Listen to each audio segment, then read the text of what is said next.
बहुत साल पहले एक गांव में सूरज नाम का एक किसान रहता था। वो अपनी पत्नी के साथ रहता था। किसान तो बूढ़ा था, लेकिन उसकी पत्नी जवान थी। इसीलिए उसकी पत्नी हमेशा उदास रहती थी। वो अपने जैसी जवान किसी पुरुष से शादी करना चाहती थी। महिला के मन की बात एक चोर समझ गया। वो रोज महिला का पीछा करने लगा।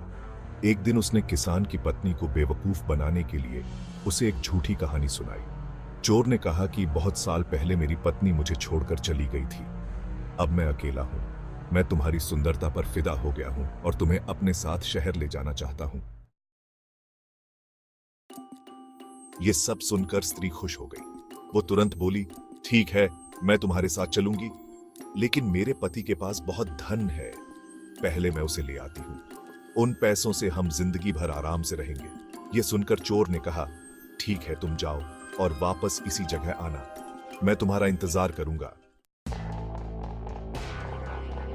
स्त्री घर पहुंची तो देखा कि उसका पति गहरी नींद में सो रहा है। महिला ने सारे जेवर और पैसे एक पोटली में बांधे और चोर के पास चली गई। किसान की पत्नी को आते देखकर चोर के मन में आया, अब मैं बहुत जल्दी अमीर बनने वाला हूं। बस अब इस औरत से पीछा छुड़ाने का कोई तरीका निकालना होगा।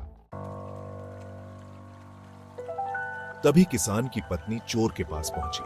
उसके पहुंचते ही दोनों दूसरे शहर की ओर निकल गए। कुछ दूर चलने के बाद रास्ते में उन्हें एक नदी मिली।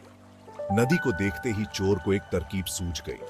वो महिला से बोला, देखो, नदी बहुत गहरी है, इसे मैं तुम्हें पार करवाऊंगा, लेकिन पहले मैं यह पोटली नदी के उस पार रखूंगा, फिर तुम्हें भी ले जाऊंगा। स्त्री को चोर पर पूरा भरोसा था। उसने कहा, हां, ऐसा करना ठीक रहेगा। फिर चोर ने कहा, देखो, तुमने बहुत भारी जेवर पहने हैं, ये जेवर भी तुम मुझे दे दो ताकि तुम्हें नदी पार करने में कोई परेशानी ना हो। यह सुनते ही किसान की पत्नी ने अपने सारे जेवर चोर को दे दिए। पोटली में बंधा धन और महिला के जेवर लेकर चोर नदी के पार चला गया। महिला उसके वापस आने का इंतजार करती रही, लेकिन वो फिर कभी वापस नहीं आया।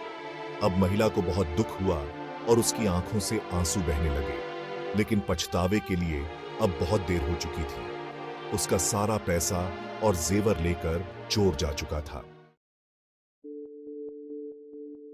इस कहानी से हमें यह सीख मिलती है कि धोखाधड़ी का नतीजा हमेशा बुरा ही होता है।